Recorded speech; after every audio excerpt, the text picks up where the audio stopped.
हाँ जी विद्यार्थियों, तो तुहाडे जमात 10वीं ਦਾ ਹੈਗਾ ਵਾ ਕੱਲ ਸਰੀਰਕ ਸਿੱਖਿਆ ਦਾ ਪੇਪਰ ਯਾਨੀ ਕਿ ਫਿਜ਼ੀਕਲ ਐਜੂਕੇਸ਼ਨ ਦਾ ਪੇਪਰ। ਤਾਂ ਇਹ ਸਾਡੇ ਕੋਲ ਇੱਕ ਕੁਐਸਚਨ ਪੇਪਰ ਪਹੁੰਚਿਆ ਵਾ ਸਤੰਬਰ 2023 ਦਾ।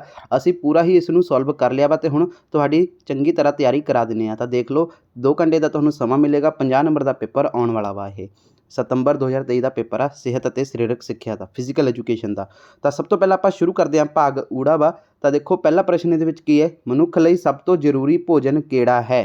ठीक है, 20 नंबर की ਤੁਹਾਨੂੰ ਇਹ ਆਉਣੀ ਆ ਭਾਗ ਊੜਾ। ਤਾਂ ਦੇਖੋ ਸਭ ਤੋਂ ਪਹਿਲਾ ਪ੍ਰਸ਼ਨ ਦਾ ਆਨਸਰ ਹੈ ਮਨੁੱਖ ਲਈ ਸਭ ਤੋਂ ਵਧੀਆ ਭੋਜਨ ਜਿਹੜਾ ਹੈਗਾ ਵਾ ਪੌਸ਼ਟਿਕ ਭੋਜਨ ਹੁੰਦਾ ਹੈ। ਇਹਦਾ ਆਨਸਰ ਇਹ ਹੋ ਜਾਏਗਾ। ਦੂਸਰਾ ਪ੍ਰਸ਼ਨ, ਭੌਤਿਕ ਚਿਕਿਤਸਾ ਅਤੇ ਭੌਤਿਕ ਸ਼ਬਦ ਦਾ ਕੀ ਅਰਥ ਹੈ। ਤਾਂ ਇਹਦਾ ਆਨਸਰ ਤੁਸੀਂ ਦੇਖ ਸਕਦੇ ਹੋ। ਤਾਂ ਇਹਦਾ ਆਨਸਰ ਹੈ ਸਰੀਰ। ਭੌਤਿਕ ਚਿਕਿਤਸਾ ਵਿੱਚ ਭੌਤਿਕ ਸ਼ਬਦ ਦਾ ਕੀ ਅਰਥ ਹੈ, ਤਾਂ ਸਰੀਰ ਇਸ ਦਾ ਰਾਈਟ ਆਨਸਰ ਹੋ ਜਾਏਗਾ। ਤੀਸਰਾ ਪ੍ਰਸ਼ਨ ਕੀ ਇੱਥੇ ਆਪਣਾ कि मालिश की है। तो मालिश की है, तो देखो मालिश जिहड़ी हैगी आ इलाज की बड़ी ही प्राचीन विधि है। भौतिक चिकित्सा जिहड़ी हैगी फिजियोथेरेपी का यह ढंग हत्थां ते उंगलियां दीयां हरकतां दी अजिही कला है जिस दी मदद नाल फट्टड़ नाड़ियां अते मांसपेशियां नूं मुड़ तो काम करन दे योग बनाया जाता है। यह आंसर हो गया। अगला प्रश्न, वाधे अते विकास लई किहो जिहा भोजन लेना चाहिदा है। तो यदा आंसर है देख लो, वाधे ते विकास लई संतुलित भोजन लेना चाहिदा है।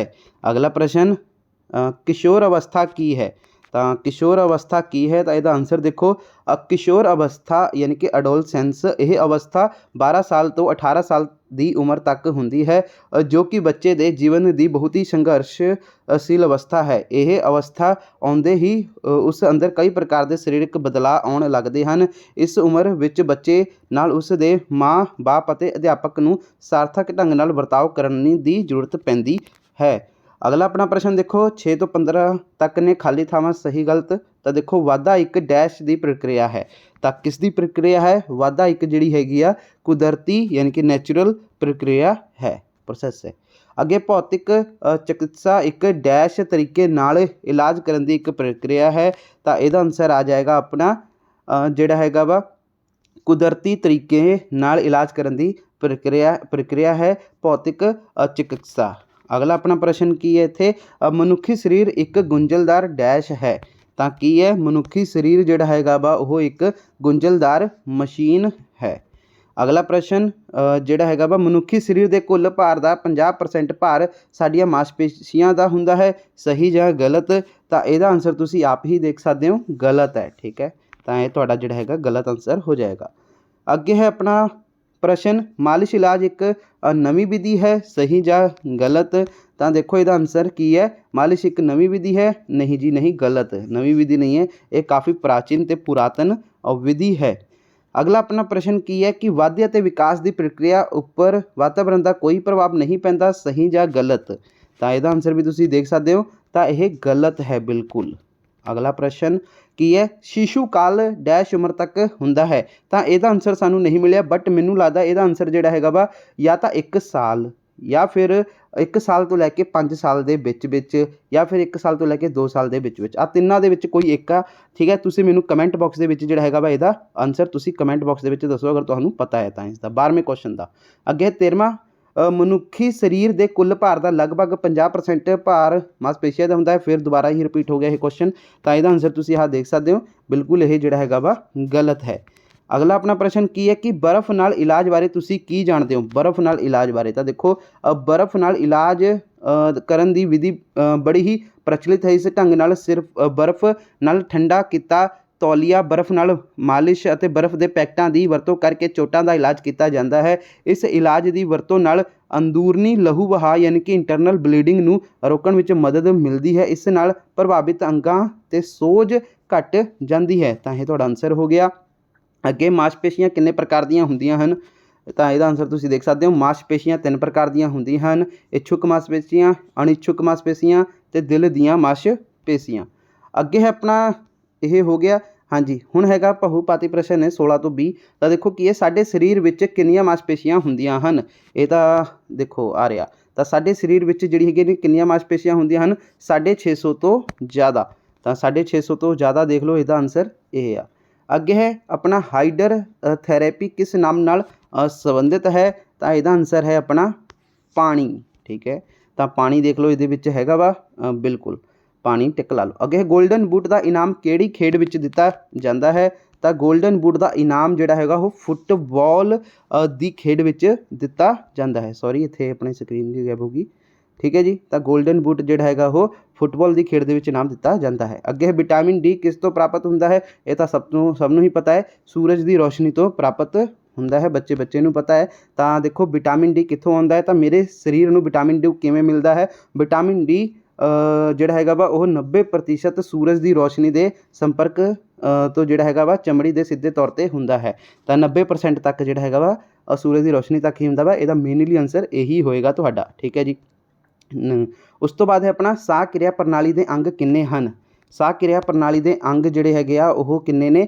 6 ਨੇ। ਠੀਕ ਹੈ, 1 2 3 4 5 6 ਨੇ। ਆ ਦੇਖ ਲਓ ਸਾਹ ਪ੍ਰਣਾਲੀ ਦੇ ਭਿੰਨ ਭਿੰਨ ਅੰਗ ਹੇਠ ਲਿਖੇ ਅਨੁਸਾਰ ਹਨ। ਕਿਹੜੇ ਕਿਹੜੇ ਹਨ? ਨੱਕ, ਠੀਕ ਹੈ ਜੀ, ਆਪਣਾ ਗਰਸ਼ਨਿਕਾ ਜਾਂ ਫਿਰ ਸੰਘ, ਸਵਰ ਯੰਤਰ ਜਾਂ ਫਿਰ ਕੰਠ, ਸਵਾਸ ਲਈ ਟੇਟੂਆ, ਸਵਾਸ ਨਲੀ ਜਾਂ ਫਿਰ ਟੇਟੂਆ, ਸਵਾਸ ਨਲੀਆਂ ਜਾਂ ਫਿਰ ਜਿਹੜਾ ਹੈਗਾ ਆਪਣੇ 6ਵਾਂ ਫੇਫੜੇ। ਇਹ ਤੁਹਾਡੇ 6 ਅੰਗ ਹੈਗੇ ਆ। ਤਾਂ ਇਹਦਾ ਆਨਸਰ ਜਿਹੜਾ ਹੈਗਾ ਤੁਸੀਂ ਟਿਕ ਲਾ ਲੈਣਾ ਵਾ 6। ਅੱਗੇ ਹੈ ਆਪਣਾ ਪ੍ਰਸ਼ਨ ਭਾਗ ਆੜਾ ਵਾ 10 ਅੰਕ ਦੇ ਤੁਹਾਨੂੰ ਆਉਣੇ ਆ। ਤਾਂ ਦੇਖੋ ਪਹਿਲਾ ਪ੍ਰਸ਼ਨ ਕੀ ਹੈ? ਲਹੂ ਗੇੜ ਪ੍ਰਣਾਲੀ ਦੇ ਅੰਗਾਂ ਦਾ ਨਾਂ ਲਿਖੋ। ਲਹੂ ਗੇੜ ਪ੍ਰਣਾਲੀ ਦੇ ਅੰਗਾਂ ਦਾ ਨਾਂ। ਤਾਂ ਦੇਖ ਲਓ ਲਹੂ ਗੇੜ ਪ੍ਰਣਾਲੀ ਦੇ ਅੰਗਾਂ ਦੇ ਅੰਗ ਤਾਂ ਦੇਖੋ ਕੀ ਹੈ? ਦਿਲ, ਉਸ ਤੋਂ ਬਾਅਦ ਹੈ ਧਮਨੀਆਂ, ਸ਼ਿਰਾਵਾਂ, ਕੋਸ਼ਿਕਾਵਾਂ ਅਤੇ ਲਹੂ ਇਸ ਦੇ ਆਨਸਰ ਹੋ ਜਾਏਗਾ। ਅਗਲਾ ਪ੍ਰਸ਼ਨ ਹੈ ਆਪਣਾ ਕਿ ਲੰਮੀਆਂ ਹੱਡੀਆਂ ਸਰੀਰ ਵਿੱਚ ਕਿੱਥੇ ਪਾਈਆਂ ਜਾਂਦੀਆਂ ਹਨ? ਤਾਂ ਇਹਦਾ ਆਨਸਰ ਤੁਸੀਂ ਦੇਖ ਸਕਦੇ ਹੋ। ਲੰਬੀਆਂ ਹੱਡੀਆਂ ਜਿਹੜੀਆਂ ਹੈਗੀਆਂ ਨੇ ਇਹ ਆਪਣੇ ਆਕਾਰ ਵਿੱਚ ਲੰਬੀਆਂ ਹੁੰਦੀਆਂ ਹਨ। ਇਹ ਲੰਬੀ ਸਾਫਟ ਤੋਂ ਮਿਲ ਕੇ ਬਣਦੀਆਂ ਹਨ ਜਿਸ ਦੇ 2 ਸਿਰੇ ਹੁੰਦੇ ਹਨ। ਇਹ ਆਮ ਤੌਰ 'ਤੇ ਸੰਘਣੀਆਂ ਹੁੰਦੀਆਂ ਹਨ ਪਰ ਹੱਡੀ ਦੇ ਅੰਤ ਵਿੱਚ ਇਹ ਜਿਹੜੀ ਹੈਗੀਆਂ ਨੇ ਆਪਣੀਆਂ ਗੁੱਦੀਆਂ ਹੁੰਦੀਆਂ ਹਨ। ਪੱਟ, ਫੀਮਰ, ਬਾਹਾਂ ਆਦਿ ਲੰਬੀਆਂ ਹੱਡੀਆਂ ਦੇ ਉਦਾਹਰਣ ਹਨ। ਠੀਕ ਹੈ ਜੀ, ਤਾਂ ਇਹਦਾ ਆਨਸਰ ਜਿਹੜਾ ਹੈਗਾ ਆਪਾਂ ਪੱਟ, ਫੀਮਰ ਅਤੇ ਜਿਹੜਾ ਹੈਗਾ ਵਾ ਬਾਹਾਂ ਆਪਣੇ ਹੱਥਾਂ ਜਿਹੜੀ ਹੁੰਦੀਆਂ ਨੇ ਤਾਂ ਲੰਬੀਆਂ ਹੱਡੀਆਂ ਉੱਥੇ ਮੌਜੂਦ ਹੁੰਦੀਆਂ ਹਨ। ਤਾਂ ਇਹਦਾ ਆਨਸਰ ਇਹ ਤੁਹਾਡਾ ਹੋ ਜਾਏਗਾ। ਅੱਗੇ ਹੈ ਆਪਣਾ ਵਿਟਲ ਕਪੈਸਿਟੀ ਬਾਰੇ ਲਿਖੋ। ਤਾਂ ਦੋਸਤੋ ਦੇਖੋ ਆਹ ਜਿਹੜਾ ਵਾਈਟਲ ਕਪੈਸਿਟੀ ਹੈ ਜਿਹੜਾ ਇਹ ਇੱਕ ਡੂੰਘਾ ਸਾਹ ਲੈਣ ਮਗਰੋਂ ਹਵਾ ਨੂੰ ਪੂਰੇ ਜ਼ੋਰ ਨਾਲ ਫੇਫੜਿਆਂ ਵਿੱਚੋਂ ਬਾਹਰ ਕੱਢਣ ਦੀ ਕਿਰਿਆ ਨੂੰ ਵਾਈਟਲ ਕਪੈਸਿਟੀ ਕਹਿੰਦੇ ਹਨ। ਇਸ ਨੂੰ ਜਿਹੜਾ ਹੈਗਾ ਵਾ ਸਪਾਇਰੋਮੀਟਰ ਨਾਲ ਜੰਤਰ ਨਾਲ ਜਿਹੜਾ ਹੈਗਾ ਵਾ ਮਾਪਿਆ ਜਾਂਦਾ ਹੈ।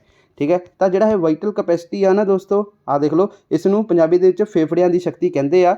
ਤਾਂ ਫੇਫੜਿਆਂ ਦੀ ਸ਼ਕਤੀ ਅਗਰ ਤੁਹਾਨੂੰ ਪ੍ਰਸ਼ਨ ਆ ਜਾਏ ਜਾਂ ਫਿਰ ਵਾਈਟਲ ਕਪੈਸਿਟੀ ਆ ਜਾਏ ਜਾਂ ਫਿਰ ਕਪੈਸਿਟੀ ਆਫ ਲੰਗਸ ਆ ਜਾਏ, ਠੀਕ ਹੈ, ਤਾਂ ਤੁਸੀਂ ਇਹੀ ਆਨਸਰ ਲਿਖਣਾ ਵਾ ਕਿ ਉਹ ਕਿਰਿਆ ਜਿਸ ਦੁਆਰਾ ਜਿਹੜਾ ਹੈਗਾ ਡੂੰਘੇ ਸਾਹ ਲੈ ਨਾਲ ਹਵਾ ਦੀ ਮਾਤਰਾ ਅੰਦਰ ਲਿਆਈ ਜਾਂਦੀ ਹੈ ਅਤੇ ਫਿਰ ਜ਼ੋਰ ਨਾਲ ਬਾਹਰ ਕੱਢੀ ਜਾਂਦੀ ਹੈ, ਉਸ ਨੂੰ ਫੇਫੜਿਆਂ ਦੀ ਸ਼ਕਤੀ ਜਾਂ ਫਿਰ ਵਾਈਟਲ ਕਪੈਸਿਟੀ ਕਹਿੰਦੇ ਹਨ। ਤਾਂ ਤੁਹਾਡਾ ਆਨਸਰ ਇਹ ਹੋ ਜਾਏਗਾ। ਅੱਗੇ ਰਗੜ ਬਾਰੇ ਤੁਸੀਂ ਕੀ ਜਾਣਦੇ ਹੋ? ਰਗੜ, ਤਾਂ ਦੇਖੋ ਰਗੜ ਕੀ ਹੈ? ਹਾਂਜੀ, ਇਹਦਾ ਆਨਸਰ ਰਗੜ ਕਿੱਥੇ ਗਿਆ? ਇਹਦਾ ਆਨਸਰ ਦੋਸਤੋ ਰੁਕੋ ਦੇਖਦੇ ਹਾਂ। ਤਾਂ ਦੋਸਤੋ ਦੇਖੋ ਰਗੜ ਕੀ ਆ? ਰਗੜ ਫ੍ਰਿਕਸ਼ਨ, ਰਗੜ ਤੋਂ ਭਾਵ ਉਂਗਲਾਂ ਅਤੇ ਅੰਗੂਠੇ ਦੇ ਪੋਟਿਆਂ ਨਾਲ ਰਗੜ ਪੈਦਾ ਕਰਕੇ ਮਾਲਿਸ਼ ਕਰਨ ਤੋਂ ਹੈ। ਇਸ ਢੰਗ ਨਾਲ ਮਾਸਪੇਸ਼ੀਆਂ ਵਿੱਚ ਖਿਚਾਅ ਅਤੇ ਸੋਜ ਵਾਲੀ ਥਾਂ ਉੱਤੇ ਰਗੜ ਪੈਦਾ ਕਰਕੇ ਮਾਲਿਸ਼ ਕੀਤੀ ਜਾਂਦੀ ਹੈ। ਤਾਂ ਇਹ ਤੁਹਾਡਾ ਜਿਹੜਾ ਹੈਗਾ ਵਾ ਰਗੜ ਦਾ ਮਤਲਬ ਹੋ ਗਿਆ ਜੋ ਕਿ ਪੁੱਛਿਆ। ਹਾਂਜੀ, ਤਾਂ ਅਗਲਾ ਪ੍ਰਸ਼ਨ ਆਪਣਾ ਕੀ ਹੈ? ਵਾਈਟਲ ਕਪੈਸਿਟੀ ਵੀ ਹੋ ਗਿਆ, ਰਗੜ ਵੀ ਹੋ ਗਿਆ ਅਤੇ ਅਗਲਾ ਹੈ ਵਾਧੇ ਅਤੇ ਵਿਕਾਸ ਵਿੱਚ ਕੀ ਅੰਤਰ ਹੈ? ਤਾਂ ਇਹਦਾ ਆਨਸਰ ਤੁਸੀਂ ਦੇਖ ਸਕਦੇ ਹੋ। ਵਾਧੇ ਅਤੇ ਵਿਕਾਸ ਵਿੱਚ ਕੀ ਅੰਤਰ ਹੈ? ਤਾਂ ਉੱਤਰ ਦੇਖੋ ਵਾਧੇ ਅਤੇ ਵਿਕਾਸ ਵਿੱਚ ਅੰਤਰ। ਵਾਧਾ ਕੀ ਹੈ? ਇਹ ਪ੍ਰਕਿਰਿਆ ਬੱਚੇ ਦੇ ਜਨਮ ਤੋਂ ਲੈ ਕੇ ਇੱਕ ਖਾਸ ਉਮਰ ਤੱਕ ਚੱਲਦੀ ਹੈ ਅਤੇ ਸਰੀਰਕ ਜਿਹੜੀ ਹੈਗੀ ਆਪਣੀ ਸਰਪੱਕਤਾ ਆਉਣ ਉੱਤੇ ਚੁੱਕ ਜਾਂਦੀ ਹੈ। ਦੂਸਰਾ ਪੁਆਇੰਟ, ਇਸ ਨੂੰ ਸਰੀਰ ਦੇ ਆਕਾਰ, ਭਾਰ ਅਤੇ ਲੰਬਾਈ ਵਿੱਚ ਮਾਪਿਆ ਜਾ ਸਕਦਾ ਹੈ।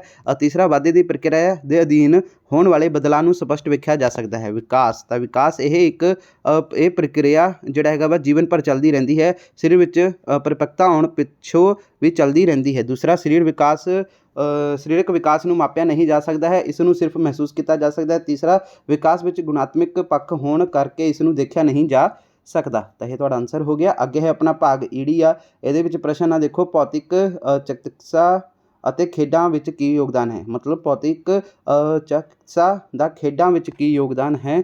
ਤਾਂ ਇਹਦਾ ਆਨਸਰ ਦੇਖੋ ਆਹ ਰਿਹਾ, ਆਹੀ ਤੁਹਾਡਾ ਸੇਮ ਪ੍ਰਸ਼ਨ ਹੈ। ਠੀਕ ਹੈ, ਤਾਂ ਦੇਖੋ ਉੱਤਰ ਕੀ ਹੈ? ਭੌਤਿਕ ਚਿਕਿਤਸਾ ਦਾ ਖੇਡਾਂ ਵਿੱਚ ਯੋਗਦਾਨ। ਤਾਂ ਭੌਤਿਕ ਚਿਕਿਤਸਾ ਦਾ ਖੇਡਾਂ ਦੇ ਖੇਤਰ ਵਿੱਚ ਭਾਰੀ ਯੋਗਦਾਨ ਹੈ। ਖੇਡਾਂ ਸਮੇਂ ਅਕਸਰ ਖਿਡਾਰੀਆਂ ਦੇ ਚੋਟਾਂ ਲੱਗਦੀਆਂ ਰਹਿੰਦੀਆਂ ਹਨ। ਅਜਿਹੇ ਸਮੇਂ ਮੋਚ ਵਾਲੀ ਥਾਂ ਉੱਤੇ ਬਰਫ਼ ਨਾਲ ਮਾਲਿਸ਼ ਕੀਤੀ ਜਾਂਦੀ ਹੈ। ਜੇ ਮੈਚ ਸਧਾਰਨ ਹੋਵੇ ਤਾਂ ਖਿਡਾਰੀ ਜਲਦੀ ਠੀਕ ਹੋ ਜਾਂਦਾ ਹੈ, ਪਰ ਜੇ ਮੈਚ ਸਖਤ ਕਿਸਮ ਦਾ ਹੋਵੇ ਤਾਂ ਭੌਤਿਕ ਚਿਕਿਤਸਾ ਦੇ ਅਲੱਗ-ਅਲੱਗ ਢੰਗ ਤਰੀਕਿਆਂ ਦੀ ਵਰਤੋਂ ਕਰਕੇ ਖਿਡਾਰੀ ਦਾ ਇਲਾਜ ਕੀਤਾ ਜਾਂਦਾ ਹੈ ਤਾਂ ਜੋ ਉਹ ਮੁੜ ਛੇਤੀ ਖੇਡਣ ਦੇ ਲਾਇਕ ਹੋ ਸਕੇ। ਸਧਾਰਨ ਸ਼ਬਦਾਂ ਵਿੱਚ ਜਿਹੜਾ ਹੈਗਾ ਭੌਤਿਕ ਚਿਕਿਤਸਾ ਇਲਾਜ ਦਾ ਅਜਿਹਾ ਤਰੀਕਾ ਹੈ ਜਿਸ ਵਿੱਚ ਸਰੀਰਕ ਕਸਰਤ, ਮਾਲਿਸ਼, ਠੰਡੇ ਅਤੇ ਗਰਮ ਪਾਣੀ ਨਾਲ ਜਿਹੜਾ ਹੈਗਾ ਵਾ ਇਲਾਜ ਕਰਨਾ, ਗਰਮੀ, ਤਾਪ, ਬਿਜਲਈ ਉਪਕਰਨਾਂ ਦੇ ਅਤੇ ਚੁੰਬਕੀ ਊਰਜਾ ਨਾਲ ਇਲਾਜ ਕੀਤਾ ਜਾਂਦਾ ਹੈ। ਇਹ ਤਕਨੀਕਾਂ ਮਾਸਪੇਸ਼ੀਆਂ, ਮਸਲਸ, ਤੰਤੂਆਂ, ਟਿਸ਼ੂਜ਼ ਅਤੇ ਬੰਧਕ ਤੰਤੂਆਂ ਯਾਨੀ ਕਿ ਲਿਗਾਮੈਂਟਸ ਨੂੰ ਮਜ਼ਬੂਤ ਬਣਾਉਂਦੀਆਂ ਹਨ। ਜੋੜਾਂ ਦੇ ਫੌਰਨ ਇਲਾਜ ਕਰਨ ਵਿੱਚ ਇਹ ਕਾਫੀ ਜਿਹੜਾ ਹੈਗਾ ਸਹਾਇਕ ਹੁੰਦੀਆਂ ਹਨ। ਖੇਡਾਂ ਮੁਕਾਬਲਿਆਂ ਦੇ ਸਮੇਂ ਕਿਸੇ ਵੀ ਕਿਸਮ ਦੀ ਦਰਦ ਨਿਵਾਰਕ ਦਾ ਜਾਂ ਫਿਰ ਦੋਸਤੋ ਸਰੀਰਕ ਯੋਗਤਾ ਨੂੰ ਵਧਾਉਣ ਵਾਲੀਆਂ ਦਵਾਈਆਂ ਦੀ ਵਰਤੋਂ ਕਰਨੀ ਦੀ ਮਨਾਹੀ ਹੈ। ਇਸ ਲਈ ਸੱਟ ਲੱਗਣ ਦੇ ਬਾਵਜੂਦ ਖਿਡਾਰੀ ਨੂੰ ਖੇਡ ਮੁਕਾਬਲੇ ਵਿੱਚ ਬਣਾਈ ਰੱਖਣ ਲਈ ਖੇਡ ਚਿਕਿਤਸਕ ਦੀ ਮਹੱਤਵਪੂਰਨ ਭੂਮਿਕਾ ਹੁੰਦੀ ਹੈ। ਉਹ ਤਤਕਾਲ ਕੁਦਰਤੀ ਢੰਗਾਂ ਨਾਲ ਇਲਾਜ ਕਰਕੇ ਖਿਡਾਰੀ ਨੂੰ ਤਕਲੀਫ ਤੋਂ ਰਾਹਤ ਦਿੰਦਾ ਹੈ ਅਤੇ ਖਿਡਾਰੀ ਨੂੰ ਖੇਡ ਮੁਕਾਬਲੇ ਵਿੱਚ ਬਣੇ ਰਹਿਣ ਵਿੱਚ ਮਦਦ ਕਰਦਾ ਹੈ। ਤਾਂ ਤੁਹਾਡਾ ਆਨਸਰ ਜਿਹੜਾ ਹੈਗਾ ਇਹ ਹੋ ਗਿਆ। ਅਗਲਾ ਆਪਣਾ ਪ੍ਰਸ਼ਨ ਕੀ ਹੈ, ਲਿੰਗ ਅੰਤਰ ਕੀ ਹੁੰਦਾ ਹੈ। ਠੀਕ ਹੈ, ਤਾਂ ਦੇਖੋ ਲਿੰਗ ਅੰਤਰ ਜਾਂ ਫਿਰ ਲਿੰਗ ਫਰਕ ਗੱਲ ਕੀ ਆ, ਕੁੜੀਆਂ ਅਤੇ ਮੁੰਡਿਆਂ ਦੇ ਸਰੀਰਕ ਵਾਧੇ ਅਤੇ ਵਿਕਾਸ ਵਿੱਚ ਲਿੰਗ ਦਾ ਬੜਾ ਫਰਕ ਹੁੰਦਾ ਹੈ। ਬਚਪਨ ਤੋਂ ਬਾਲਕ ਅਵਸਥਾ ਤੱਕ ਲੜਕੀਆਂ ਵਿੱਚ ਵਾਧਾ ਬੜੀ ਤੇਜ਼ੀ ਨਾਲ ਹੁੰਦਾ ਹੈ ਜਿਸ ਕਾਰਨ ਉਹ ਜਲਦੀ ਹੀ ਜਵਾਨ ਹੋ ਜਾਂਦੀਆਂ ਹਨ। 18 ਸਾਲ ਤਾਈਂ ਵਧੇਰੇ ਕੁੜੀਆਂ ਵਿੱਚ ਵਾਧੇ ਦੀ ਪ੍ਰਕਿਰਿਆ ਪੂਰਨ ਹੋ ਜਾਂਦੀ ਹੈ ਪਰ ਮੁੰਡਿਆਂ ਵਿੱਚ 22 ਸਾਲ ਤਾਈਂ ਵਾਧੇ ਦੀ ਪ੍ਰਕਿਰਿਆ ਚੱਲਦੀ ਰਹਿੰਦੀ ਹੈ। ਉਸ ਤੋਂ ਬਾਅਦ ਹੈ ਆਪਣਾ ਪ੍ਰਸ਼ਨ, ਕਿਸ਼ੋਰ ਅਵਸਥਾ ਬਾਰੇ ਲਿਖੋ। ਕਿਸ਼ੋਰ ਅਵਸਥਾ, ਤਾਂ ਦੇਖੋ ਕਿਸ਼ੋਰ ਅਵਸਥਾ ਕੀ ਹੈ। ਕਿਸ਼ੋਰ ਅਵਸਥਾ ਯਾਨੀ ਕਿ ਅਡੋਲਸੈਂਸ, ਇਹ ਅਵਸਥਾ 12 ਸਾਲ ਤੋਂ 18 ਸਾਲ ਦੀ ਉਮਰ ਤੱਕ ਹੁੰਦੀ ਹੈ ਜੋ ਕਿ ਬੱਚੇ ਦੇ ਜੀਵਨ ਦੀ ਬਹੁਤ ਹੀ ਸੰਘਰਸ਼ੀਲ ਅਵਸਥਾ ਹੈ। ਇਹ ਅਵਸਥਾ ਆਉਂਦੇ ਹੀ ਅੰਦਰ ਕਈ ਪ੍ਰਕਾਰ ਦੇ ਸਰੀਰਕ ਬਦਲਾਅ ਆਉਣ ਲੱਗਦੇ ਹਨ। ਇਸ ਉਮਰ ਵਿੱਚ ਬੱਚੇ ਨਾਲ ਉਸਦੇ ਮਾਂ ਬਾਪ ਅਤੇ ਅਧਿਆਪਕ ਨੂੰ ਸਾਰਥਕ ਢੰਗ ਨਾਲ ਜਿਹੜਾ ਹੈਗਾ ਵਾ ਵਰਤਾਓ ਕਰਨ ਦੀ ਜ਼ਰੂਰਤ ਪੈਂਦੀ ਹੈ। ਅਗਲਾ ਪ੍ਰਸ਼ਨ ਕੀ ਹੈ ਆਪਣਾ, ਭੌਤਿਕ ਚਿਕਿਤਸਾ ਦੀਆਂ ਤਕਨੀਕਾਂ ਬਾਰੇ ਲਿਖੋ। ਠੀਕ ਹੈ, ਤਾਂ ਦੇਖ ਸਕਦੇ ਹੋ ਦੋਸਤੋ ਭੌਤਿਕ ਚਿਕਿਤਸਾ ਦੀਆਂ ਤਕਨੀਕਾਂ ਬਾਰੇ ਵਿਸਥਾਰ ਨਾਲ ਦੱਸੋ। ਤਾਂ ਦੇਖੋ ਭੌਤਿਕ ਚਿਕਿਤਸਾ ਦੀਆਂ ਤਕਨੀਕਾਂ ਤਾਂ ਇਲਾਜ ਵਾਲੀਆਂ ਕਸਰਤਾਂ, ਇਹ ਭੌਤਿਕ ਚਿਕਿਤਸਾ ਦਾ ਇੱਕ ਅਜਿਹਾ ਢੰਗ ਹੈ ਜਿਸ ਨਾਲ ਸਰੀਰਕ ਵਿਕਾਰਾਂ ਅਤੇ ਅਯੋਗਤਾਵਾਂ ਨੂੰ ਦੂਰ ਕੀਤਾ ਜਾਂਦਾ ਹੈ। ਇਹ ਕਸਰਤਾਂ ਡਾਕਟਰੀ ਸਲਾਹ ਮੁਤਾਬਕ ਹੀ ਕੀਤੀਆਂ ਜਾਂਦੀਆਂ ਹਨ। ਕਸਰਤਾਂ ਦੀ ਕਿਸਮ, ਸਮਾਂ, ਗਿਣਤੀ, ਦੁਹਰਾਈ, ਆਰਾਮ ਜਾਂ ਸਮਾਂ ਵੀ ਹਦਾਇਤਾਂ ਮੁਤਾਬਕ ਹੀ ਮਿਥਿਆ ਜਾਂਦਾ ਹੈ। ਦੂਸਰਾ ਹੈਗਾ ਵਾ ਆਪਣਾ ਪਾਈ ਨਾਲ ਇਲਾਜ, ਗਰਮ ਜਾਂ ਫਿਰ ਠੰਡੇ ਪਾਣੀ ਦੇ ਅੱਡ ਦਬਾਅ ਦੀ ਵਰਤੋਂ ਕਰਕੇ ਪਾਈ ਵਿੱਚ ਕਸਰਤਾਂ ਕਰਕੇ ਇਲਾਜ ਕਰਨ ਦੇ ਢੰਗ ਨੂੰ ਹਾਈਡਰੋਥੈਰੇਪੀ ਪਾਣੀ ਨਾਲ ਇਲਾਜ ਕਹਿੰਦੇ ਹਨ। ਇਸ ਤਕਨੀਕ ਨਾਲ ਖਿਡਾਰੀਆਂ ਦੇ ਜੋੜਾਂ ਅਤੇ ਮਾਸਪੇਸ਼ੀਆਂ ਦੇ ਕੰਮ ਕਰਨ ਦੀ ਯੋਗਤਾ ਵਿੱਚ ਵਾਧਾ ਹੁੰਦਾ ਹੈ। ਕਈ ਵਾਰੀ ਜਿਹੜਾ ਹੈਗਾ ਵਾ ਵੱਧ ਕੰਮ ਅਭਿਆਸ ਕਰਨ ਨਾਲ ਮਾਸਪੇਸ਼ੀਆਂ ਵਿੱਚ ਲੈਕਟਿਕ ਐਸਿਡ ਇਕੱਠਾ ਹੋਣ ਨਾਲ ਮਾਸਪੇਸ਼ੀਆਂ ਵਿੱਚ ਅਕੜਾਅ ਮਹਿਸੂਸ ਹੁੰਦਾ ਹੈ। ਗਰਮ ਪਾਈ ਦੀ ਟਕੋਰ ਨਾਲ ਜਿਹੜਾ ਹੈਗਾ ਵਾ ਲੈਕਟਿਕ ਐਸਿਡ ਇੱਕ ਥਾਂ ਇਕੱਠਾ ਨਹੀਂ ਹੁੰਦਾ ਹੈ ਜਿਸ ਨਾਲ ਖਿਡਾਰੀ ਰਾਹਤ ਮਹਿਸੂਸ ਕਰਦਾ ਹੈ। ਤੀਸਰਾ ਹੈਗਾ ਆਪਣਾ ਕਿਰਨਾਂ ਨਾਲ ਇਲਾਜ। ਇਸ ਇਲਾਜ ਦੀ ਵਿਧੀ ਵਿੱਚ ਜਿਹੜਾ ਹੈਗਾ ਵਾ ਆਪਣਾ ਇਨਫਰਾ ਰੈੱਡ ਜਿਹੜੀਆਂ ਹੋ ਗਈਆਂ ਨੇ, ਇਨਫਰਾ ਰੈੱਡ ਕਿਰਨਾਂ ਛੱਡਣ ਵਾਲੇ ਉਪਕਰਨ, ਇਨਫਰਾਰੈੱਡ ਲੈਂਪ, ਇੰਟਰਾਰੈੱਡ ਲੈਂਪ। ਠੀਕ ਹੈ ਜੀ, ਜਿਹੜਾ ਹੈਗਾ ਵਾ ਇੰਟਰਾਰੈੱਡ ਲੈਂਪ ਦੀ ਵਰਤੋਂ ਇਲਾਜ ਵਾਸਤੇ ਕੀਤੀ ਜਾਂਦੀ ਹੈ। ਇੱਥੇ ਦੋਸਤੋ ਕੁਛ ਹੋਰ ਹੀ ਲਿਖਿਆ ਹੋਇਆ ਵਾ ਆਪਣਾ ਇਨਫਰਾਰੈੱਡ, ਇੱਥੇ ਦੋਸਤੋ ਇਨਫਰਾਰੈੱਡ, ਅਤੇ ਇੱਥੇ ਟੱਟਾ ਨਹੀਂ ਪਾਇਆ ਇਹਨਾਂ ਨੇ। ਠੀਕ ਹੈ ਜੀ, ਟੈਂਕਾ ਜਿਹੜਾ ਹੁੰਦਾ ਵਾ ਇਹ ਇੱਥੇ ਨਹੀਂ ਪਾਇਆ ਵਾ, ਤਾਂ ਇਹ ਬਿਲਕੁਲ ਸਹੀ ਹੋਏਗਾ ਇੰਟਰਾਰੈੱਡ ਲੈਂਪ। ਠੀਕ ਹੈ ਜੀ, ਦੀ ਵਰਤੋਂ ਇਲਾਜ ਵਾਸਤੇ ਕੀਤੀ ਜਾਂਦੀ ਹੈ। ਇਹਨਾਂ ਕਿਰਨਾਂ ਨਾਲ ਹੱਡੀਆਂ ਨਾਲ ਜੁੜੀਆਂ ਮਾਸਪੇਸ਼ੀਆਂ ਅਤੇ ਜੋੜਾਂ ਨੂੰ ਬੰਨ੍ਹਣ ਵਾਲੀਆਂ ਤੰਦਾਂ ਦਾ ਇਲਾਜ ਕੀਤਾ ਜਾਂਦਾ ਹੈ। ਇਹ ਹੋ ਗਿਆ। ਉਸ ਤੋਂ ਬਾਅਦ ਚੌਥਾ ਪੁਆਇੰਟ ਆਪਣਾ ਚੁੰਬਕੀ ਊਰਜਾ ਨਾਲ ਇਲਾਜ। ਇਸ ਢੰਗ ਨਾਲ ਚੁੰਬਕੀ ਖੇਤਰੀ ਥੈਰੇਪੀ ਯਾਨੀ ਕਿ ਮੈਗਨੇਟੋਫੀਲਡ ਥੈਰੇਪੀ ਵੀ ਕਹਿੰਦੇ ਹਨ। ਇਸ ਵਿਧੀ ਰਾਹੀਂ ਸਰੀਰ ਵਿੱਚ ਕੰਮ ਕਰਨ ਲਈ ਊਰਜਾ ਇਕੱਠੀ ਕੀਤੀ ਜਾਂਦੀ ਹੈ। ਸਾਡੇ ਸਰੀਰ ਵਿੱਚ ਕਈ ਕਿਸਮ ਦੇ ਚੁੰਬਕ ਮਿਲਦੇ ਹਨ। ਇਹਨਾਂ ਦੇ ਖਿਲਾਫ ਅੱਡ ਕਿਸਮ ਦੇ ਚੁੰਬਕ ਦੀ ਵਰਤੋਂ ਕਰਕੇ ਜੋੜਾਂ, ਮਾਸਪੇਸ਼ੀਆਂ ਅਤੇ ਹੱਡੀਆਂ ਦੀ ਚਿਕਿਤਸਾ ਕੀਤੀ ਜਾਂਦੀ ਹੈ। ਪੰਜਵਾਂ ਹੈਗਾ ਆਪਣਾ ਬਿਜਲਈ ਊਰਜਾ ਨਾਲ ਇਲਾਜ। ਬਿਜਲਈ ਊਰਜਾ ਨਾਲ ਇਲਾਜ ਕਰਨ ਦੇ ਕੁਝ ਵਿਸ਼ੇਸ਼ ਉਪਕਰਨ ਦੀ ਮਦਦ ਨਾਲ ਬਿਜਲਈ ਕਰੰਟ ਦੀ ਵਰਤੋਂ ਕਰਕੇ ਜ਼ਖਮੀ ਖਿਡਾਰੀਆਂ ਦਾ ਇਲਾਜ ਕੀਤਾ ਜਾਂਦਾ ਹੈ। ਇਸ ਦੀ ਵਰਤੋਂ ਖਿਡਾਰੀ ਦੇ ਸਰੀਰ ਵਿੱਚ ਗਰਮੀ ਪੈਦਾ ਕਰਨ, ਤੰਤੂਆਂ ਦੀ ਮੁਰੰਮਤ ਅਤੇ ਪੀੜਾ ਘੱਟ ਕਰਨ ਅਤੇ ਜ਼ਖਮੀ ਖਿਡਾਰੀਆਂ ਦਾ ਇਲਾਜ ਕਰਨ ਲਈ ਕੀਤੀ ਜਾਂਦੀ ਹੈ। ਇਸ ਤਕਨੀਕ ਦੀ ਵਰਤੋਂ ਮਾਹਿਰ ਭੌਤਿਕ ਚਿਕਿਤਸਕ ਵੱਲੋਂ ਹੀ ਕੀਤੀ ਜਾਣੀ ਚਾਹੀਦੀ ਹੈ। ਤਾਂ ਇਹ ਤੁਹਾਡਾ ਆਨਸਰ ਹੋ ਗਿਆ। ਅੱਗੇ ਆਪਣਾ ਪ੍ਰਸ਼ਨ ਦੇਖੋ ਕੀ ਹੈ ਇੱਥੇ। ਹਾਂਜੀ, ਤਕਨੀਕਾਂ ਹੋ ਗਈਆਂ। ਅੱਗੇ ਆਪਣਾ ਅਣਇੱਛਕ ਮਾਸਪੇਸ਼ੀਆਂ ਕਿਹੜੀਆਂ ਹੁੰਦੀਆਂ ਹਨ। ਤਾਂ ਅਣਇੱਛਕ ਮਾਸਪੇਸ਼ੀਆਂ ਦੇਖ ਲਓ ਕੀ ਇਹਦਾ ਆਨਸਰ। ਤਾਂ ਅਣਇੱਛਕ ਮਾਸਪੇਸ਼ੀਆਂ ਉਹ ਮਾਸਪੇਸ਼ੀਆਂ ਹਨ ਜੋ ਵਿਅਕਤੀ ਦੇ ਵੱਸ ਵਿੱਚ ਨਹੀਂ ਹੁੰਦੀਆਂ ਹਨ ਅਤੇ ਉਸ ਦੀ ਇੱਛਾ ਦੇ ਬਿਨਾਂ ਹੀ ਇਹ ਕੰਮ ਕਰਦੀਆਂ ਹਨ। ਇਹ ਦਿਲ, ਜਿਗਰ ਅਤੇ ਅੰਤੜੀਆਂ ਆਦਿ ਵਿੱਚ ਪਾਈਆਂ ਜਾਂਦੀਆਂ ਹਨ। ਇਹ ਵਿਅਕਤੀ ਦੇ ਸੌਂਦੇ ਹੋਏ ਵੀ ਕੰਮ ਕਰਦੀਆਂ ਰਹਿੰਦੀਆਂ ਹਨ। ਇਹ ਲਹੂ ਚੱਕਰ ਅਤੇ ਪਾਚਨ ਕਿਰਿਆ ਵਿੱਚ ਸਹਾਇਤਾ ਪਹੁੰਚਾਉਂਦੀਆਂ ਹਨ। ਇਹਨਾਂ ਦੇ ਲੱਛਣ ਸੁੰਗੜਨਾ ਅਤੇ ਫੈਲਣਾ ਅਤੇ ਲਚਕ ਆਦਿ ਹੈ। ਇਹ ਤੁਹਾਡਾ ਆਨਸਰ ਹੋ ਗਿਆ। ਅੱਗੇ ਆਪਣਾ ਮਨੁੱਖੀ ਲਹੂ ਗੇੜ ਪ੍ਰਣਾਲੀ ਦੇ ਪ੍ਰਭਾਵ ਲਿਖੋ। ਵਾਧੇ ਅਤੇ ਵਿਕਾਸ ਨੂੰ ਪ੍ਰਭਾਵਿਤ ਕਰਨ ਵਾਲੇ ਤੱਤਾਂ ਬਾਰੇ ਲਿਖੋ। ਪਹਿਲਾਂ ਆਪਾਂ ਇਹ ਜਿਹੜਾ ਹੈਗਾ ਪ੍ਰਸ਼ਨ ਦਾ ਆਨਸਰ ਕਰਦੇ ਹਾਂ, ਇਹ ਵਾਲਾ ਇਹ ਬਾਅਦ ਵਿੱਚ ਕਰਾਂਗੇ, ਤਾਂ ਪਹਿਲਾਂ ਆਪਾਂ ਇਹ ਵਾਲਾ ਕਰਦੇ ਹਾਂ। ਤਾਂ ਦੇਖੋ ਦੋਸਤੋ, ਵਾਧਾ ਅਤੇ ਵਿਕਾਸ ਨੂੰ ਪ੍ਰਭਾਵਿਤ ਕਰਨ ਵਾਲੇ ਤੱਤਾਂ ਦਾ ਵਰਣਨ ਆਹੀ ਪੁੱਛਿਆ ਹੋਇਆ ਨਾ। ਵਾਧਾ ਅਤੇ ਵਿਕਾਸ ਨੂੰ ਪ੍ਰਭਾਵਿਤ ਕਰਨ ਵਾਲੇ ਤੱਤਾਂ ਬਾਰੇ ਲਿਖੋ। ਤਾਂ ਦੇਖੋ ਸਭ ਤੋਂ ਪਹਿਲਾਂ ਉੱਤਰ ਦੇਖੋ ਕੀ ਹੈ। ਵਾਧਾ ਅਤੇ ਵਿਕਾਸ ਨੂੰ ਪ੍ਰਭਾਵਿਤ ਕਰਨ ਵਾਲੇ ਤੱਤ। ਵਾਧਾ ਅਤੇ ਵਿਕਾਸ ਦੋਵੇਂ ਹੀ ਵਿਅਕਤੀ ਦੇ ਜੀਵਨ ਵਿੱਚ ਮਹੱਤਵਪੂਰਨ ਪੱਖ ਹਨ। ਇਹ ਹੇਠ ਦਿੱਤੇ ਅਨੁਸਾਰ ਹਨ। ਵੰਸ਼ ਪਰੰਪਰਾ ਹੈਰੀਡਿਟੀ, ਠੀਕ ਹੈ, ਕਿ ਵੰਸ਼ ਪਰੰਪਰਾਵਾਂ ਤੋਂ ਭਾਵ ਹੈ ਉਹ ਗੁਣ ਹਨ ਜੋ ਜਿਹੜੇ ਜਨਮ ਤੋਂ ਹੀ ਵੱਡੇ ਵਡੇਰਿਆਂ ਤੋਂ ਸਾਨੂੰ ਮਿਲਦੇ ਹਨ, ਵੱਡੇ ਵਡੇਰਿਆਂ ਤੋਂ ਮਿਲਦੇ ਹਨ। ਅਕਸਰ ਲੰਬੇ ਕੱਦ ਵਾਲੇ ਮਾਂ ਪਿਓ ਦੀ ਔਲਾਦ ਵੀ ਲੰਬਾ ਹੁੰਦਾ ਹੈ। ਇਸ ਤੋਂ ਬਿਨਾਂ ਬੱਚੇ ਜੀਵਨ ਦੇ ਹੋਰ ਪੱਖ ਜਿਵੇਂ ਕਿ ਬੁੱਧੀ, ਸੁਭਾਅ ਅਤੇ ਵਿਹਾਰ ਆਦਿ ਵੀ ਮਾਂ ਬਾਪ ਦੇ ਗੁਣਾਂ ਨਾਲ ਹੀ ਮੇਲ ਖਾਂਦੇ ਹਨ। ਦੂਸਰਾ ਹੈਗਾ ਦੋਸਤੋ ਆਪਣਾ ਸੰਤੁਲਿਤ ਭੋਜਨ ਦਾ ਪ੍ਰਭਾਵ। ਬੱਚੇ ਦੇ ਵਾਧੇ ਅਤੇ ਵਿਕਾਸ ਲਈ ਸੰਤੁਲਿਤ ਭੋਜਨ ਇੱਕ ਅਹਿਮ ਤੱਤ ਹੈ। ਸੰਤੁਲਿਤ ਭੋਜਨ ਵਿੱਚ ਪੌਸ਼ਟਿਕ ਤੱਤ ਉਚਿਤ ਮਾਤਰਾ ਵਿੱਚ ਹੋਣੇ ਚਾਹੀਦੇ ਹਨ ਤਾਂ ਕਿ ਬੱਚੇ ਦਾ ਵਾਧਾ ਅਤੇ ਵਿਕਾਸ ਠੀਕ ਤਰੀਕੇ ਨਾਲ ਹੋ ਸਕੇ। ਤੀਸਰਾ ਪੁਆਇੰਟ ਸਰੀਰਕ ਕਸਰਤ ਦਾ ਪ੍ਰਭਾਵ। ਬੱਚੇ ਦੇ ਸਰੀਰਕ ਅਤੇ ਬੁੱਧੀ ਦੇ ਵਿਕਾਸ ਲਈ ਸਰੀਰਕ ਕਸਰਤ ਬਹੁਤ ਹੀ ਜ਼ਰੂਰੀ ਹੈ। ਇਸ ਨਾਲ ਸਰੀਰਕ ਮਾਸਪੇਸ਼ੀਆਂ ਮਜ਼ਬੂਤ ਹੋ ਜਾਂਦੀਆਂ ਹਨ। ਸਰੀਰਕ ਕਾਰਜ ਕੁਸ਼ਲਤਾ ਵਿੱਚ ਵਾਧਾ ਹੁੰਦਾ ਹੈ। ਸਰੀਰ ਦੀਆਂ ਸਾਰੀਆਂ ਹੀ ਸਰੀਰਕ ਪ੍ਰਣਾਲੀਆਂ ਆਪੋ ਆਪਣੇ ਕਾਰਜ ਨੂੰ ਸੁਚੱਜੇ ਢੰਗ ਨਾਲ ਕਰਨ ਲੱਗ ਜਾਂਦੀਆਂ ਹਨ। ਅਤੇ ਅੱਗੇ ਆਪਣਾ ਰਸ ਗ੍ਰੰਥੀਆਂ ਦਾ ਪ੍ਰਭਾਵ। ਸਾਡੇ ਸਰੀਰ ਅੰਦਰ ਗ੍ਰੰਥੀਆਂ ਕਈ ਕਿਸਮ ਦੇ ਰਸ ਪੈਦਾ ਕਰਦੀਆਂ ਹਨ। ਸਾਡੇ ਸਰੀਰ ਵਿੱਚ ਮੌਜੂਦ ਥਾਇਰਾਇਡ ਗ੍ਰੰਥੀ ਦੀ ਮਹੱਤਵਪੂਰਨ ਭੂਮਿਕਾ ਹੁੰਦੀ ਹੈ।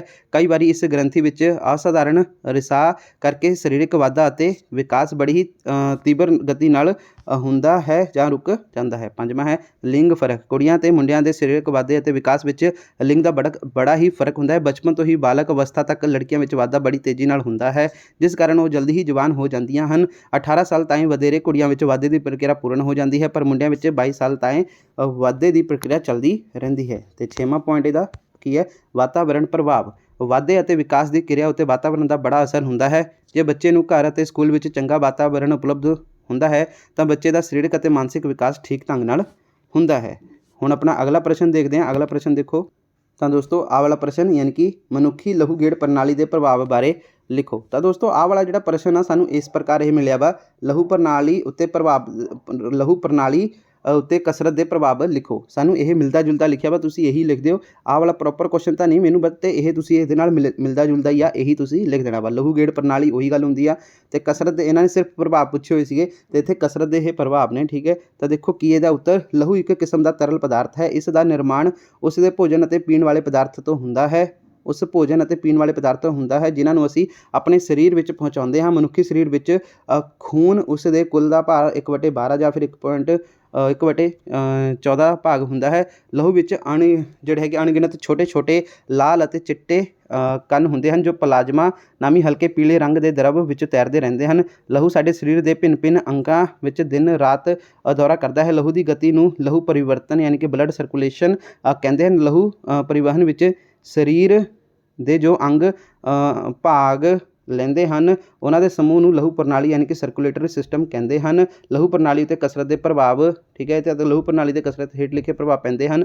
ਸਭ ਤੋਂ ਪਹਿਲਾਂ ਕਸਰਤ ਕਰਨ ਸਮੇਂ ਦਿਲ ਮਾਸਪੇਸ਼ੀਆਂ ਨੂੰ ਜ਼ਰੂਰਤ ਅਨੁਸਾਰ ਵਧੇਰੇ ਲਹੂ ਦਿੰਦਾ ਹੈ, ਜਿਸ ਦੇ ਫਲਸਰੂਪ ਛੋਟੀਆਂ ਲਹੂ ਦੀਆਂ ਨਾਲੀਆਂ ਅਤੇ ਤੰਤੂਆਂ ਦੇ ਤਣਾਅ ਵਿੱਚ ਵਾਧਾ ਹੁੰਦਾ ਹੈ। ਦੂਸਰਾ ਹੈਗਾ ਆਪਣਾ ਕਸਰਤ ਕਰਨ ਵਾਲਿਆਂ ਦੇ ਸਰੀਰ ਵਿੱਚ ਸ਼ੁੱਧ ਅਤੇ ਅਸ਼ੁੱਧ ਲਹੂ ਦੀ ਅਦਲਾ ਬਦਲੀ ਛੇਤੀ ਹੁੰਦੀ ਹੈ। ਇਸ ਦੇ ਫਲਸਰੂਪ ਸਰੀਰ ਵਿੱਚ ਪੌਸ਼ਟਿਕ ਪਦਾਰਥ ਅਤੇ ਆਕਸੀਜਨ ਦੀ ਮਾਤਰਾਵਾਂ ਵਧੇਰੇ ਮਿਲਦੀ ਹੈ ਅਤੇ ਜਿਹੜਾ ਹੈਗਾ ਵਾ ਸਰੀਰ ਵਿੱਚ ਕਾਰਬਨ ਡਾਈਆਕਸਾਈਡ ਆਦਿ ਫਜ਼ੂਲ ਅਤੇ ਹਾਨੀਕਾਰਕ ਪਦਾਰਥਾਂ ਦਾ ਪਸੀਨਾ ਅਤੇ ਪਿਸ਼ਾਬ ਦੇ ਰੂਪ ਵਿੱਚ ਨਿਕਾਸ ਹੋ ਜਾਂਦਾ ਹੈ। ਇਸ ਨਾਲ ਸਰੀਰ ਰਿਸ਼ਟ ਪੁਸ਼ਟ ਅਤੇ ਨਿਰੋਗ ਰਹਿੰਦਾ ਹੈ। ਤੀਸਰਾ ਪੁਆਇੰਟ ਕੀ ਹੈ ਕਸਰਤ ਕਰਨ ਵਾਲੇ ਵਿਅਕਤੀ ਦਾ ਲਹੂ ਦਬਾਅ ਵੱਧ ਨਹੀਂ ਹੁੰਦਾ, ਉਸ ਦੀਆਂ ਮਾਸਪੇਸ਼ੀਆਂ ਸੁੰਗੜਦੀਆਂ ਅਤੇ ਫੈਲਦੀਆਂ ਹਨ। ਨਤੀਜੇ ਦੇ ਤੌਰ 'ਤੇ ਲਹੂ ਜਲਦੀ ਸਾਫ਼ ਹੋ ਜਾਂਦਾ ਹੈ। ਚੌਥਾ ਕਸਰਤ ਕਰਨ ਸਮੇਂ ਸਰੀਰ ਦਾ ਹਰੇਕ ਅੰਗ ਜਿਹੜਾ ਹੈਗਾ ਕੰਮ ਕਰਦਾ ਹੈ, ਇਸ ਕਾਰਨ ਉਹਨਾਂ ਨੂੰ ਆਕਸੀਜਨ ਵੱਧ ਜ਼ਰੂਰਤ ਪੈਂਦੀ ਹੈ। ਕਸਰਤ ਕਰਨ ਵਾਲੇ ਵਿਅਕਤੀ 'ਤੇ ਲਹੂ ਗਤੀ ਸਾਧਾਰਨ ਵਿਅਕਤੀ ਤੋਂ 2 ਗੁਣਾ ਵੱਧ ਹੁੰਦੀ ਹੈ। ਇਸ ਰਾਹੀਂ ਦਿਲ ਦੀ ਕਾਰਜ ਸ਼ਕਤੀ ਵੱਧ ਜਾਂਦੀ ਹੈ ਜੋ ਲੋੜ ਅਨੁਸਾਰ ਹੋਣ ਦੀ ਸਮਰੱਥਾ ਰੱਖਦੀ ਹੈ। ਛੇਵਾਂ ਇਸ ਰਾਹੀਂ ਲਹੂ ਦਾ ਪ੍ਰਭਾਵ ਵੱਧ ਜਾਂਦਾ ਹੈ, ਇਸ ਨਾਲ ਹਾਜ਼ਮਾ ਠੀਕ ਰਹਿੰਦਾ ਹੈ। ਅੱਠਵਾਂ ਕਸਰਤ ਕਰਨ ਨਾਲ ਅਸੀਂ ਚੰਗਾ ਲਹੂ ਤਿਆਰ ਕਰ ਸਕਦੇ ਹਾਂ ਜੋ ਸਾਡੇ ਜੀਵਨ ਦਾ ਆਧਾਰ ਹੈ।